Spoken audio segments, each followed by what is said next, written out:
The Aboriginal communities that dot the Northern Territory have lived for thousands of years in the roasting arid center, as the southern part of the NT is called, or the hot and humid top end, northern T. Europeans have not proved so adaptable. The territory has fewer than 200,000 inhabitants, scattered across 500,000 square miles, an area more than 5 times the size of Great Britain. Darwin, the capital, has a population of 100,000 and feels more like a large country town. Springs has 27,000 inhabitants, while the other towns, Katherine, Pine Creek, and Tennant Creek, consist of little more than a main street, the remaining Territorians living on sprawling cattle properties or in the Aboriginal settlements. You can travel for hundreds of miles without seeing a trace of civilization.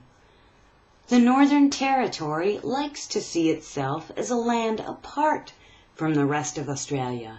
Indeed, local time is 90 minutes behind that in Sydney and currently 9.5 hours ahead of the UK. It's best not to visit the top end during the build-up to the wet season, September to November, when the extreme heat and humidity are unbearable. The best time to venture up north is during the dry season, May to August, with its warm days and balmy evenings. By contrast, the southern portion, can be chilly at night during winter, and summer is scorchingly hot. Spring and autumn are the best times to visit. Plane, train, or automobile? Any. As of February, the capital of the NT is connected with the rest of Australia by rail.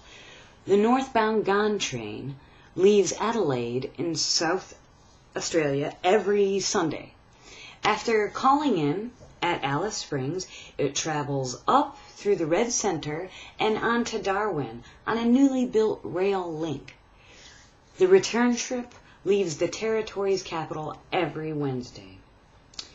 The 1,847-mile journey from the Southern Ocean to the tropical top end takes 47 hours.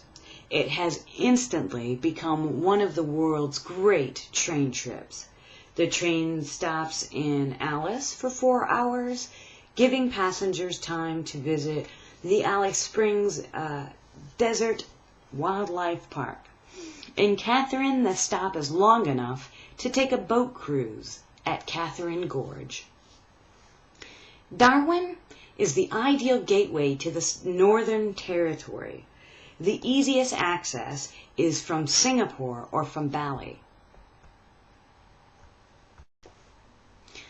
The city is isolated from the rest of Australia. It is closer to the Indonesian capital, Jakarta, than Canberra. The transcontinental Stewart Highway, which cuts south to the Southern Ocean, begins at a mini roundabout by the Esplanade. Darwin is 30 years old this year. This old city was destroyed on Christmas Eve in 1974 by Cyclone Tracy, but it is worth lingering for a few days. The city has good facilities and decent beaches, combined with a slightly edgy frontier town atmosphere. The sunsets are legendary, and there are several reasonable restaurants. The Waterhole on Nucky Street is one of the best, while crocodile and emu burgers are a specialty at the ubiquitous cheap cafes. The Museum and Art Gallery by the Northern Territory on Conacher Street and Fanny Bay has a fine collection of Aboriginal art.